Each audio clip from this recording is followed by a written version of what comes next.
প্রিয় নবী মুহাম্মদ মুস্তাফা সাল্লাল্লাহু আলাইহি ওয়াসাল্লামকে আমাদের জাতির হেদায়েতের জন্য মানব রচিত সমস্ত মতাদর্শের উপরে আল্লাহর দ্বীন, আল্লাহর হেদায়েত, এই ওয়ে অফ লাইফ, এই দ্বীন, এই হুদা, এই দ্বীন হক, এই কোড অফ লাইফ, এই কনস্টিটিউশনকে বিজয়ী করার জন্য লিইয়ুযহিরাহু আলা দ্বীনি কুল্লি, আর যত আইন, যত মত, যত পলিসি সবটার উপরে এই দ্বীনকে বিজয়ী করার জন্য প্রিয় নবীকে পাঠানো হয়েছে।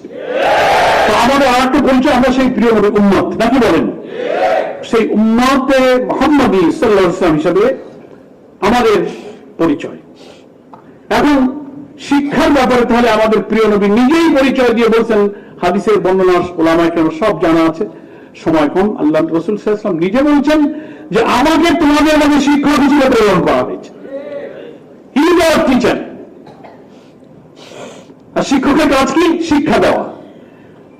আল্লাহর নবী আবার হাদিসের মধ্যে শিক্ষার উদ্দেশ্য বলেছেন, শিক্ষার উদ্দেশ্য হচ্ছে মানুষের আখলাককে তৈরি করা, চরিত্রকে তৈরি করা, মোরালিটি, ভ্যালুজ, যেটাকে বলা হচ্ছে মূল্যবোধ সংরক্ষণ। আজকের যে পরিষদ হয়েছে, মানুষের চরিত্রের জীবনের মধ্যে জন্য একটা চরিত্র, একটা নৈতিকতা, একটা মোরালিটি, একটা ভ্যালুজ সে ধারণ করতে পারে। এটা হচ্ছে শিক্ষার উদ্দেশ্য। অনেক দার্শনিকরা শিক্ষা অনেক ব্যাখ্যা দিয়েছেন। একজন দার্শনিক বলেছেন, education is the harmonious development of body, mind and soul. তিনটা জিনিসের সম্মিলিত উন্নয়নকে শিক্ষা বলা হয়েছে: মানুষের দেহ, মানুষের আত্মা এবং মানুষের মন।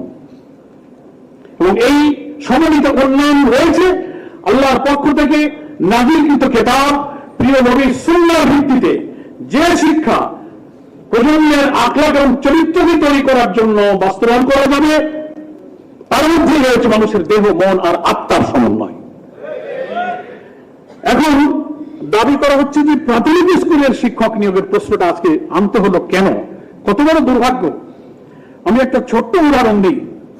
বিশাল ইমারত, আপনি 10 তলা 8 তলা মাল্টি স্টেট বিল্ডিং করবেন, 50 তলা করবেন, তার যে ফাউন্ডেশন, তার যে ভিত্তি, যেটার উপর বিল্ডিং দাঁড়িয়ে থাকে, ওই ইট যদি আমাদের গ্রামে বলে আমা ইট, গুলে ধরা ইট, পচা ইট দিয়ে যদি বহুতল ভবনের ভিত্তি নির্মাণ করেন, আর ওই বিল্ডিং এর উপরে আপনি যত টাইলস বসান, ডিস্টেম্পার করেন, এসি সহ নানান সাজ সরঞ্জাম সারান সরকার করেন, ফাউন্ডেশন যদি দুর্বল হয়, ঘুরে দেওয়া হয়, উল্টে খেয়ে যায়, পচাই হয়, একদিন ধপাস করে বিল্ডিং পড়ে যাবে। জাতি নামক এই বিল্ডিং, এই সভ্যতা নামক এই বিল্ডিং এর নির্মাণের পেছনে আছে প্রাথমিক বিদ্যালয়ে অধ্যয়নরত 2 কোটি শিশু। এবার হচ্ছে আমাদের ফাউন্ডার, তারাই হচ্ছে আমাদের ফাউন্ডার অফ দ্য নেশন। এই জাতি